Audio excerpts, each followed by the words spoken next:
Et coucou à tous, c'est Ayolos Davy, j'espère que vous allez bien et bienvenue dans cette vidéo de moins de 10 minutes pour se faire un avis sur le Shun Final Close, le Shun V3, le Shun qu'on voit du coup dans l'arc Hades, suite à ce que la V2 absorbe le sang d'Athéna.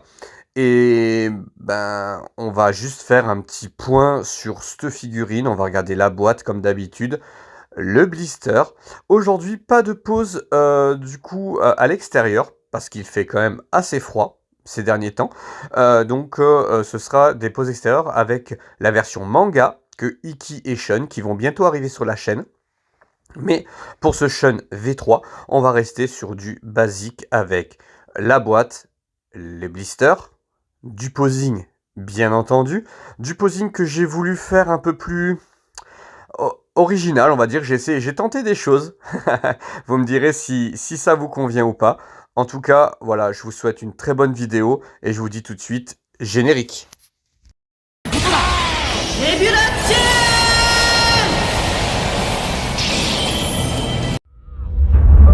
ne sommes pas, nous, de bronze, d'or ou d'argent.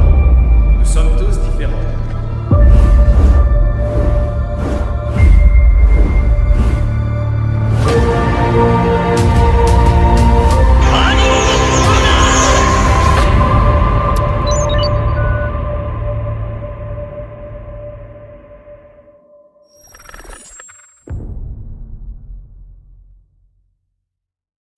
Allez, on y va. On commence avec la boîte donc du Shun V3 de chez Bandai, qui est donc très similaire à Shiryu et à Yoga qui sont déjà sortis. J'attends avec impatience, moi, pour le coup, pas Iki, mais Yoga. Voilà, j'ai vraiment hâte qu'ils sortent parce que du coup, j'ai vraiment envie de l'avoir. Même si ma V2 de Yoga est ma préférée, voilà. Donc, mais ici, nous avons une belle boîte qui ressort bien avec du coup la constellation d'Andromède et Shun donc à l'avant de la boîte. Sur le côté, on a du coup l'attaque de Thunder Wave de Shun. Et voilà, avec une pose plutôt dynamique, sympa. L'arrière, effectivement, moi j'aime beaucoup. On voit le bonus qu'il y a dans la boîte. On voit tous les visages, on voit la forme objet. On voit aussi, du coup Shun avec la Thunder Wave et Nebula Storm. Donc ça, c'est plutôt sympa. L'arrière de la boîte, j'aime beaucoup. Bon, c'est toujours comme ça, il y a toujours les poses d'attaque, mais là, pour le coup, ça passe plutôt bien. Ensuite, derrière, on a la forme objet, donc ça c'est sur l'autre côté, la forme objet de Andromède.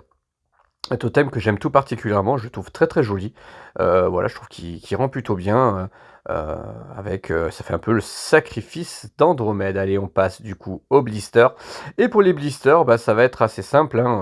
Il y a deux blisters, deux ou trois, on va regarder derrière. Je fais au fur et à mesure. Ici, on a du coup toutes les pièces d'armure, le casque, le corps.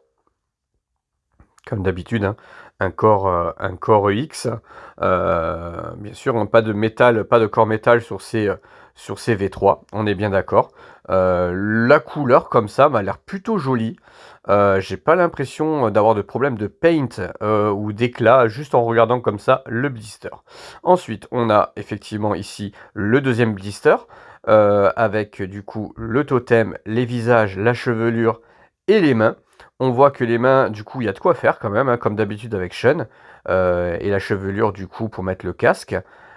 Et les visages qui sont plutôt sympas. J'avais vu des images où les visages étaient pas top.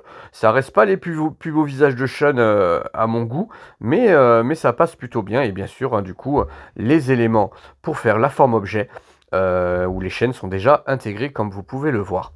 Allez, on passe tout de suite, du coup, au visage pour voir un peu plus ces visages dont je vous parlais, et les mains, du coup, les paires de mains qui sont disponibles. Vous voyez, les visages sont loin d'être vilains, on a de quoi faire, avec visage yeux fermés, un visage hurlant, un visage souriant et un visage dents serrées. On a de quoi faire quand même pour faire du posing de qualité, faire quelque chose de plutôt sympa, et vous verrez que les visages, pour une fois, je les ai plutôt bien utilisés. Et ici, du coup, nous avons le fameux bonus avec, du coup, la Rolling Defense de la chaîne, la Thunder Waves, mais aussi, du coup, Iki et Shun bébé. Voilà, le bonus de ce Shun V3. bon, qui est plutôt pas mal. Moi, je suis plutôt content d'avoir ce bonus-là. Je trouve que c'est plutôt pas mal pour une fois. Allez, on passe tout de suite, suite à ces blisters, on va passer tout de suite, du coup, au montage et bah, c'est un montage, de toute façon, en musique. Vous allez voir ça.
Allez, on y va, on passe pour les côtés, le bilan de cette figurine. Donc pour les côtés négatifs, honnêtement, il n'y en a pas tant que ça. Effectivement, les visages auraient pu être un peu plus fins, un peu plus charismatiques. Moi, j'ai un petit problème avec la chevelure aussi. La chevelure non casquée, bah, je la trouve pas extrêmement belle, pas extrêmement détaillée. Voilà, ce sont mes goûts à moi. Et après, au niveau, bah, c'est encore du Shun, quoi. Voilà, Shun, je dois l'avoir un nombre incalculable de fois dans ma collection. Et c'est vrai que son arrivée dans la collection, bah, pas ne fait ni chaud ni froid, mais me fait pas plus d'effet que ça, on va dire. Voilà, c'est pas de la figurine inédite, hein, c'est vraiment une autre figurine. De ce côté-là, bah voilà, c'est juste ce côté-là qui est un peu redondant de la part de Bandai, mais bon, il fallait que ça sorte. Et pour les côtés positifs, bah, on va rebondir dessus. C'est très simple. Ben oui, c'est important de finir cette gamme de V3 de Final Close, donc je suis plutôt content de pouvoir le mettre avec mon Shiryu et mon Seiya. Donc ça, de ce côté-là, c'est super. Au niveau des pièces, chez moi, il y a eu zéro faute de peinture. Tout a été ok, tout est bon, tout s'est bien clipsé, tout s'est bien emboîté. J'ai pas eu de soucis de peinture, j'ai pas eu de soucis de montage. De ce côté-là, c'était plutôt pas mal. Comme vous avez pu voir, le Lycra est obligatoire sur cette figurine-là, hein, comme tous les V2 et les V3. C'est important parce que du coup, sinon c'est pas très très joli.